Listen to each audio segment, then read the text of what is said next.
Hello, Dr. Sabha. Hello. Welcome to our podcast episode. Thank you. और इस episode में मुझे आपसे बात करना है अबाउट मेंस मेंटल हेल्थ। कोई भी बात नहीं करता इस टॉपिक में and this is very important I guess. Very important. Yes, तो मुझे Equally आपसे important. वही चीज़ें थोड़ा डिटेल में जाननी है। Sure.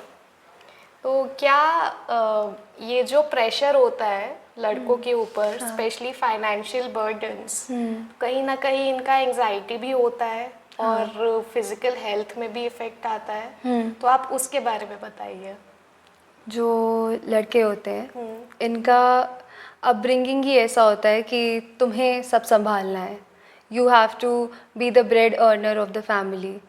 और अगर बचपन से आपको ये बोला जाए कि आपको रिस्पॉन्सिबल बनना है, आपको अपने आप को कंपोज रखना है हर समय, चाहे कितनी भी प्रॉब्लम्स आ जाएं, और ओपन अप नहीं होना है, यहाँ से सबसे बड़ी इश्यूज शुरू होती हैं कि you can not open up.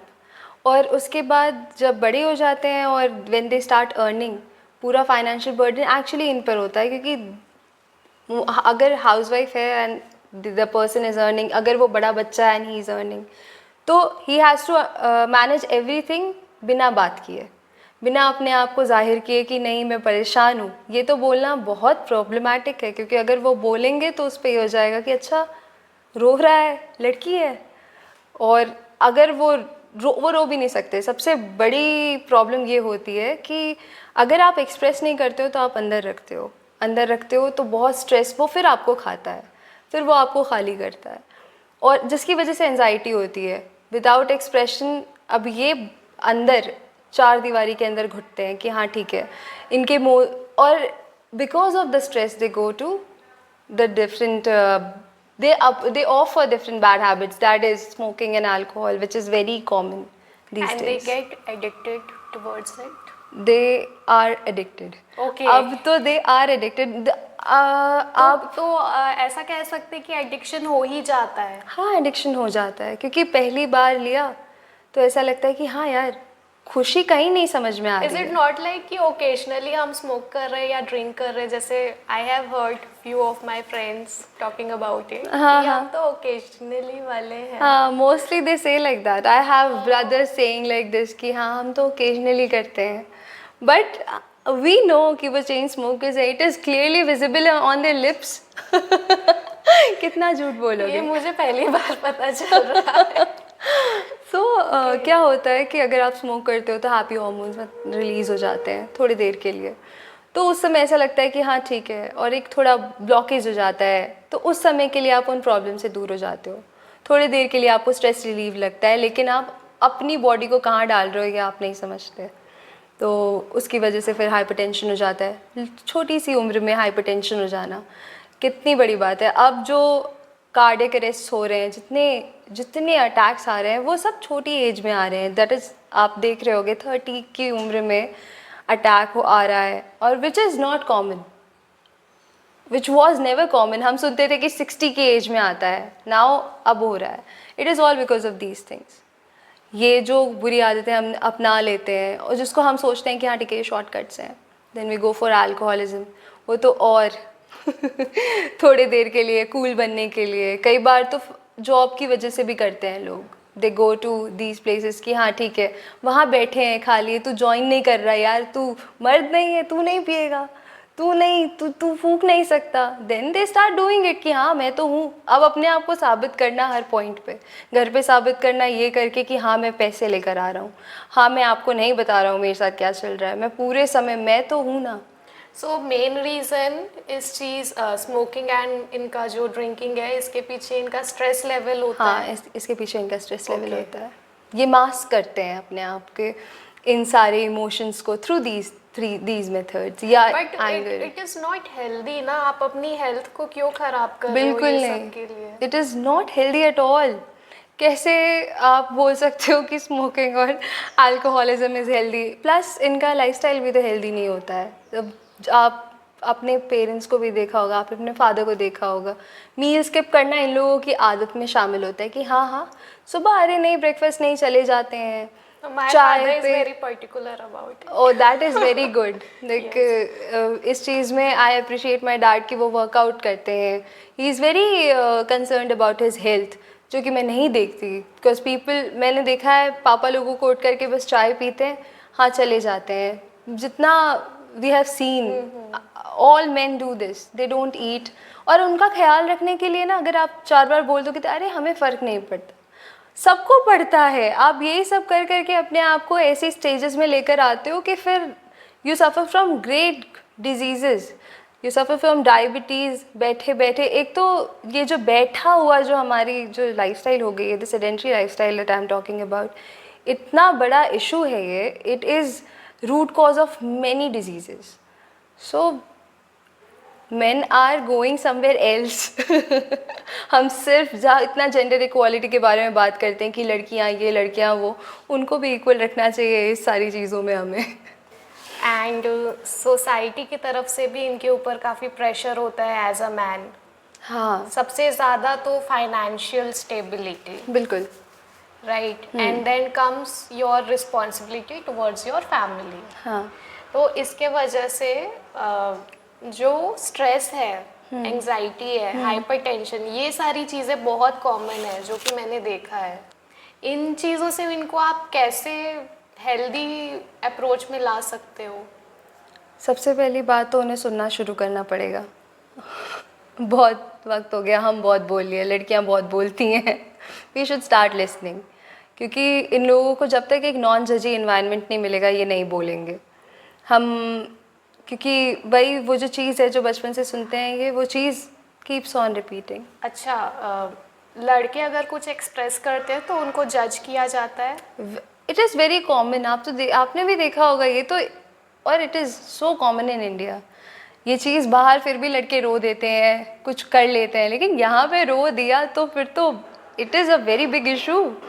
अगर वो आकर के आपसे अपने मन की बात कर रहे हैं तो अच्छा, तुम अपना संभाल नहीं सकते खुद से, तुम कुछ नहीं संभाल सकते. दैट इज़ नॉट संभालना यार. अगर हम नहीं संभाल सकते तो वो भी नहीं संभाल सकते. इंसान तो सब है, सबके अंदर इक्वल इमोशंस होते हैं. अपन ऐसे जज नहीं कर सकते कि वो उस चीज़ को कंट्रोल करके रखे और फिर वो गुस्सा भी ना करे. फिर वो गुस्सा करते तो ये तो सिर्फ गुस्सा करता है. तो वी नीड टू सी कि हम कहाँ गलत जा रहे हैं एज अ सोसाइटी. इनका जो हार्ट हेल्थ है, कार्डियोवास्कुलर डिजीजेस, ये भी काफ़ी ज़्यादा होती है. हाँ, it is more common in men. Why? सबसे बड़ा इशू अभी जो आपको बताया, stress. Okay. Stress cardiomyopathy is a thing. इसको मिनी कार्डियक अरेस्ट जितना माना जाता व्हाट है. Is the age group? Age group after 25, कभी भी. So early? या now it is very early because of the lifestyle changes जो आपको जितने मैंने बताए, वो सारी चीज़ों की वजह से और एज पास आ गई है. This is very scary, you know. जितने भी लड़के इसको देख रहे हैं, I want them to be very much serious for there. या इट इज़ वेरी इम्पॉर्टेंट, बहुत ज़्यादा. और कुछ लड़के इतने ज़्यादा सीरियस हो जाते हैं कि फिर वो जिम जा करके they take such bad things, अपने आप को इतनी गलत चीज़ें इनटेक करते हैं. ये जो प्रोटीन पाउडर्स, सप्लीमेंट्स, यस बिल्कुल, protein powder, supplements, these are so bad for us. इतनी बुरी तरीके से ये हमें इतना ज़्यादा हार्मफुल होते हैं कि एफडीए ने इस चीज़ के ऊपर बहुत बड़ा एक रिपोर्ट पब्लिश किया था, बहुत अवेयरनेस फैलाई थी. रिसेंटली फिर आया था कि protein powders are not good, please stop taking it. तो ये चीज़ तो सबसे पहले मैं बोलना चाहती हूँ कि जितने भी लोग ये ले रहे हैं, दे शुड स्टॉप बिकॉज इतना लॉन्ग टर्म इफेक्ट्स है इसका. इनफर्टिलिटी है इसका एक effect, and which people do not think. Okay, this is also a very common question कि इनफर्टिलिटी के लिए सोसाइटी हमेशा गर्ल्स को पॉइंट आउट करती है, but that is not the only thing. Sometimes उनके तरफ से भी कुछ इशू होता है. जैसे कोई इनफर्टिलिटी का शिकार है कोई कपल्स, तो लोग मेल्स को नहीं देखते कि उनमें किस चीज का प्रॉब्लम है. Like you said, smoking and drinking alcohol वगैरह से कहीं ना कहीं मेन भी इनफर्टाइल होते हैं. बिल्कुल होते हैं, राइट. तो वो चीज़ भी समझना इम्पोर्टेंट है. बहुत ज़्यादा ज़रूरी है, बहुत ज़्यादा बिकॉज ज़रूरी है। इनफर्टिलिटी आज की डेट में is a very common thing. It is an issue. अब तो ये इशू हो गया है बिकॉज स्पर्म काउंट बहुत कम हो गए हैं अब मेल्स के, बिकॉज उनकी वही the smoking is very bad, really bad. लोग सोचते हैं कि अच्छा हाँ स्मोक ही तो कर रहा हूँ, पी तो नहीं रहा। बट स्मोकिंग अगर कंटिन्यू कोई चेन स्मोकर बन चुका है तो फिर आप उसको कैसे वहाँ से हटाओगे? आपको पता है अगर कोई स्मोक करना रोक देता है ना, तो विद इन 20 मिनट्स उसका हार्ट बिल्कुल नॉर्मल हो जाता है। और 1 साल बाद, मतलब अगर वो 1 साल कंट्रोल करता है उस चीज़ को, अब तो बहुत हेल्प आ गया है, निकोटिन पैचेस आ गए हैं, दुनिया की चीज़ें, इतनी हेल्प आ गई है इस चीज़ को लेकर के कि विद इन अ ईयर जो डिज़ीज़ को वो डबल करके रखा था कि हाँ ठीक है अब 50 के पहले 30 में ही मैं ख़राब कर दूंगा अपने आप को, वो चीज़ 50% कम हो जाती है। तो विद इन अ ईयर आप अपने रिस्क को 50% कम कर सकते हो, which means a lot. Smoking को कम करना is easier than alcohol. Counselling लगती है, हाँ अर्ज क्यों नहीं, एडिक्शन है तो अर्ज तो आएगा ही कि फिर से कर लेता हूँ, थोड़ी देर पी लेता हूँ, अच्छा लगेगा, लेकिन उसका सप्लीमेंट है ना आपके पास, आपको दूसरी चीज़ें मिल जाती हैं कि नहीं ठीक है, हैप्पी हॉर्मोन्स दूसरी तरीके से भी निकाल देते हैं। They start exercising, that is also very good. men should exercise, they should not just build their bodies, Hulk बनते हैं। Exact. Exactly. men need emotional support। Yeah, men और need emotional support. अगर इमोशनल सपोर्ट आप नहीं दे पा रहे हो, either your father, your brother और your partner, then what are the Consequences. अगर इमोशनल सपोर्ट नहीं देते हैं तो सबसे पहला जो आपको सिम्टम दिखेगा या साइन दिखेगा, दैट इज़ इरिटेबिलिटी। बहुत छोटी छोटी बातों में गुस्सा करेंगे, चिड़चिड़ाएंगे, ये सबसे फर्स्ट होता है अगर आप नहीं देते हो तो। और धीरे धीरे करके ये, आप इसे मूड स्विंग का नाम देते हो लेकिन that is not mood swing, that is that. Second, open up नहीं होते, आइसोलेशन बहुत ज़्यादा होगा, कुछ नहीं पता, आपको पता भी नहीं होगा कि उसकी ज़िंदगी में क्या चल रहा है, what the person is going through, उसको सब पता होगा आप लोगों के बारे में। Even I have seen my brother. He is never expressive. He will never express what are the issues, what is the stress, क्या है, क्या प्रॉब्लम है, क्यों नहीं बोलते? क्योंकि स्टार्टिंग से रोक दिया जाते हैं, ये नहीं बोल पाते, और फिर हम एक्सपेक्ट करते हैं इन्हें एक एज के बाद, जब ये अगर हमें एज अ फ्रेंड मिलते हैं या एज अ पार्टनर मिलते हैं, तो अब लड़कियां बोलती हैं कि तुम मुझे कुछ नहीं बताते, तुम मुझसे शेयर नहीं करते। कैसे करेगा वो, उसने कभी नहीं किया। The person can not share, उसको लगता है कि मैं बोलूँगा तो फिर मैं मर नहीं रहूँगा। ये जो एक कॉमन जो स्टिग्मा जो है कि of being a man is very toxic, is too much toxic. ये बड़े होते तक मेनोपॉज इतना कॉमन है, मेनोपॉज के बारे में एवरीवन टॉक्स अबाउट इट कि हाँ ठीक है कि औरतों को ऐसा होता है, लेकिन नोबडी टॉक्स अबाउट एंड्रोपॉज। लोगों को पता भी नहीं है कि दिस एग्जिस्ट, कि हाँ ठीक है ये भी होता है। हमारे father they also go through. Andropause is basically testosterone का डिक्रीज होना। अच्छा। ठीक है, ये ग्रेजुअली होता है, एकदम सडन नहीं होता मेनोपॉज जैसे, लेकिन अराउंड 50-60 की उम्र में ये दिखना शुरू हो जाता है कि हाँ बहुत स्वेट कर रहे हैं पापा, अचानक बैठे बैठे उन्हें लग रहा है, उन्हें वीकनेस फील हो रही है, उन्हें ऐसा लग रहा है कि बहुत थकावट हो गई है, चल नहीं पाना है, और दर्द होता है। These are all it is exactly like menopause, मतलब जो जितने सिम्टम्स होंगे बिल्कुल मेनोपॉज जैसे होंगे। हार्मोनल चेंजेस, टेस्टोस्टेरॉन डिक्रीज हो गया मतलब तो आप समझ रहे हो। फिर उनका, हम में भी टेस्टोस्टेरॉन होता है, लेकिन उनमें एक प्रॉपर अमाउंट होता है 250 से 850 के अराउंड, तो उन लोगों का तो बहुत डिक्रीज़ हो जाता है, जिसकी वजह से उन लोगों को बॉडी हेयर लॉस हो जाता है, उन लोग मर्दानगी कम, उन्हें लगता है कि हाँ यार less of a man feel करना।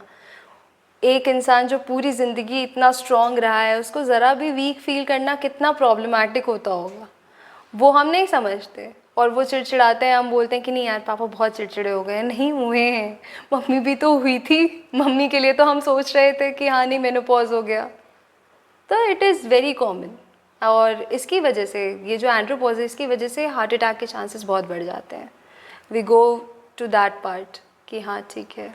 ओके और मेल्स में आफ्टर 50 मैंने देखा है कि डायबिटीज़ इतना क्यों इंक्रीज हो रहा है? आपने मेल्स में आफ्टर 50 एक बहुत बड़ी तोंद भी देखी होगी। The tummy is always out because men don't work out. It is not just men I'm talking about. ये जो fatigue जिसके बारे में बात कर रही हूँ कि जो थकावट है, कुछ करने का मन नहीं करता, they lose interest. देखना कि जो एक समय इतना बड़ा ग्रुप में रहते थे वो बस एक न्यूज़पेपर लेके बैठे रहते हैं, उन्हें कहीं नहीं जाना, उन्हें कुछ नहीं करना, उन्हें अपने घर में बैठे रहना है उस एक रूम में। काम करने के बीच में भी उनका मन ख़त्म हो जाता है कि हाँ ठीक है चलो छोड़ो रहने देते हैं। तो ये लोग जो वर्कआउट ही नहीं कर रहे हैं, जो हिल भी नहीं रहे हैं, इनको बैठे बैठे तो they are inviting diabetes, they are inviting every other disease जो ऐसे हो जाती हैं, जैसे हाइपरटेंशन हो गया, डायबिटीज़ हो गई। It is there. आप बैठ के खा रहे हो, आप खाली पेट चाय पीते रहते हो पूरे पूरे वक्त, that is not okay, it is not healthy. वो जो फ्रूट्स लाते हैं हमारे लिए वो खुद नहीं खाते हैं, तो हमें उनको लेना चाहिए। Yes, I have seen my father, वो फ्रूट्स लाएंगे Yeah. बच्चों ये आपके लिए, हाँ. But he will not take it, he will take it but उनका ये रहता है कि फैमिली पहले, इनको ज़्यादा एग्जैक्टली, बिल्कुल। ये मेरे फादर का भी है, आई हैव सीन हिम, ये लेकर आएंगे and then he will say कि ये क्यों नहीं खाया, ये क्यों नहीं खाया, पर आपने खाया। आप कब खाते हो? शुरू से ही इनके ऊपर रहा है ना, exactly, to be the man of the family, to take care. Yes. और जो आज की जो यंग जनरेशन है, हाँ, आफ्टर 20s मैंने देखा है कि लड़कों के ऊपर रिस्पॉन्सिबिलिटी भी बढ़ती है, हाँ, प्लस एक आइसोलेशन भी इंक्रीज होता है। हाँ, बिल्कुल दे आर होता है। Getting isolated day by day बिल्कुल सही। And they will not talk about it, they will not express it. या दे विल नॉट। तो इससे क्या मेंटली और क्या इफेक्ट होगा मेंटल हेल्थ पर? देखिए पैनिक अटैक्स बहुत आएंगे, जितना स्ट्रेस्ड इंसान होता है उतना वो पैनिक करता है, छोटी छोटी बात में पैनिक करता है। हम सोचते हैं घबरा रहा है, हाँ ठीक है घबरा रहा है, नहीं घबरा नहीं रहा है, बहुत सारी दूसरी चीज़ें हैं जिससे वो गुजर रहा है जो हम नहीं जानते। आइसोलेशन जब आता है ना तो हमें एक चीज़ होती है जो हम नॉर्मली पीपल डू कि स्पेस दे देते हैं कि हाँ ठीक है इसको इसका वक्त दे देते हैं। उस समय उसको वक्त नहीं चाहिए, उसे हम चाहिए होते हैं। We should be there. और इतना अंडरस्टैंडिंग भी नहीं होना चाहिए कि हाँ ठीक है छोड़ दिया, हाल पे छोड़ देते हैं कि आ जाएगा, नहीं, we should be there, we should talk to them. वो जो एक ओपन एनवायरनमेंट अगर हमने दे दिया ना, अगर एक बार दे दिया तो they can ask for help. वो जो एक जो झिझक है कि नहीं पूछना है, जो नहीं करना है, वो हट जाएगी।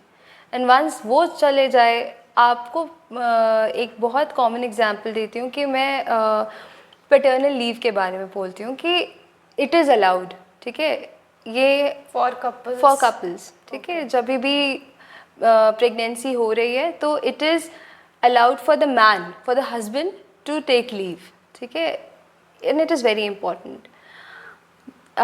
मैं एक ऐसी कंट्री के बारे में बात करती हूँ जहाँ पे सब कुछ अलाउड है for 12 months, that is Japan, ठीक है। 12 मंथ की पेरेंटल लीव में भी पीपल हेजिटेट टू आस्क कि अगर मैंने बोल दिया कि मैं पेरेंटल लीव लेने जा रहा हूँ तो मेरे बारे में क्या सोचा जाएगा। और अगर ये चीज़ इंडिया में हुई तो? इंडिया में ये अलाउड है, इंडिया में it is for 15 days. India में तो मुझे नहीं लगता कोई लेगा कि अच्छा नहीं मैं पेरेंटल लीव लेने जाता हूँ, अच्छा तुझे क्या काम है, तू बच्चा संभालेगा, तू घर देखेगा, वो भी तो पापा बना है। इक्वल पार्ट्स है दोनों के लिए। जितना एक मदर बनने की फीलिंग होती है उतना ही एक फादर बनने की भी होती है। इक्वली इमोशनल होते हैं दोनों, तो दोनों को ही उस बच्चे से कनेक्ट करना चाहिए। अगर वो दूर रहेगा तो वो और चिड़चिड़ाएगा, तो उसे दे दो ना, थोड़ा वक्त दे दो। एक रिसर्च हुई थी जिसमें पेरेंटल लीव के बारे में, पेरेंटल लीव जिन फादर्स ने लिया था और जिन फादर्स ने लिया था उन पे हुई थी। तो जिन फादर्स ने नहीं लिया था वो इतने चिड़चिड़े, बिल्कुल अपने बच्चों से अटैच्ड नहीं।